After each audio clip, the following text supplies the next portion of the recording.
explain to me the difference between expats and immigrants? Because it feels to me like the only difference between the two is whether you're white or not. I've lived in 5 different countries so far, and I have yet to be called an immigrant to my face. People always call me an expat or someone who lives abroad. So who are all these immigrants that I'm always reading about, and why am I not one of them? Because I'm pretty sure we're exactly the same. You want to move from the US to Japan, the country with an average cost of living 46% lower than the US, rent 53% lower, overall crime rate 17% lower, violent crime rate 94% lower, but taxes are higher. More on that in a second. A flight from the US to Japan costs around $1,000 and takes about 13 hours. To stay in the country, the first 90 days are visa free. After that, there's the Japan work visa, the highly skilled professional visa, the working holiday visa, and the Japan student visa. Looking to rent? Typical monthly rent averages $651 to $1,360. Looking to own? A house costs an average of $273,000 to $455,000. Japan's personal income tax rates are generally higher than the US, ranging from 5 to 45% for residents. There's also a 2.1% surtax and a 10% local inhabitants tax. If you made $100,000 in Japan, you'd pay roughly 16% more in taxes. So cost of living is lower. It's cheaper to rent and own. Overall crime is slightly lower, and violent crime is more than half. The personal income tax is higher. If you don't speak Japanese, only 30% of Japan's population is fluent in English. If you wanted to work towards citizenship, it takes half a decade, and dual citizenship isn't allowed in the country.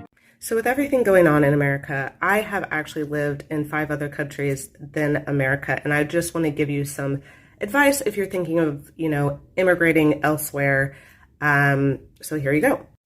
Number 1, if you are in a reciprocal tax agreement country, most Western countries have this reciprocal tax agreement, but particularly I know for sure that England or the UK and both Australia have this. So if you're paying taxes in those countries, you do not have to pay additional taxes in America. All you have to do is file because you're already paying higher taxes in those countries, so you don't have to pay additional taxes in America.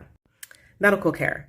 You do have to, if you are moving to a country, I moved to France, in 2020, but you do have to pay medical care. When I was working in the UK and in Australia, I did have to pay medical care as well because in Australia, particularly, Americans don't have access to the Medicare system.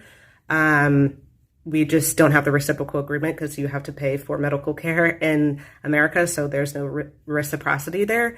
So you do have to pay for medical care, but in Australia, I paid 250 Aussie dollars, which is approximately something like 300 US. But my medical care was amazing. Plus, you get benefits if you, say, exercise or work out. You get like discounts on your gym membership.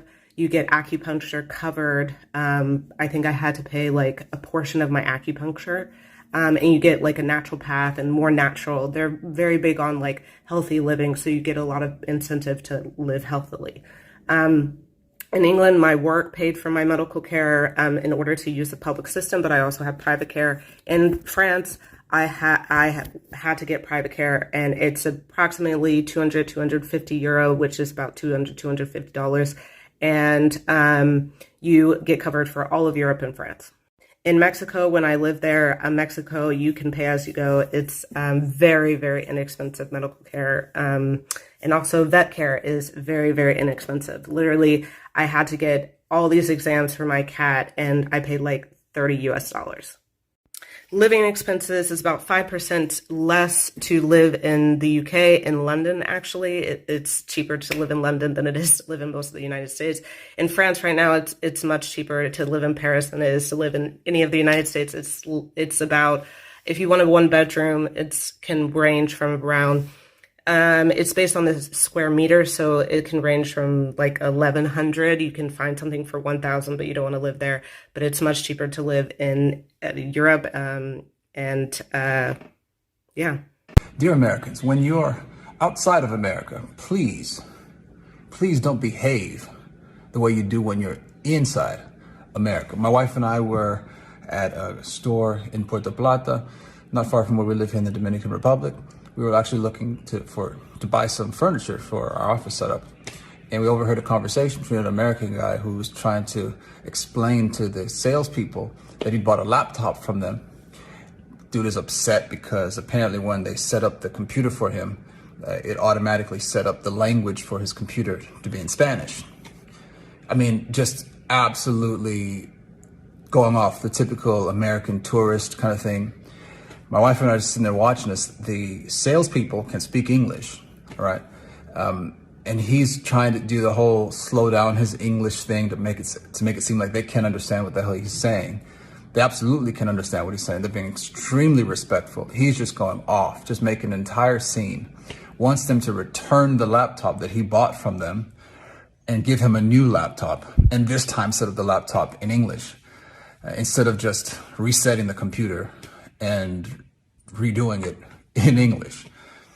This is something we see all around the world as we travel. And it's this experience as an American who has seen the world, who does travel the world, and who recognizes when you're outside of America, you are a guest in other people's country. Even if you can't communicate as well as you would like to, or as comfortably as you'd like to, even if you have to make some adjustments because you're not used to the culture, just this arrogance of, you know what, I'm a guest in your country, you should treat me better. No, man, you're a guest in their country. You need to behave better.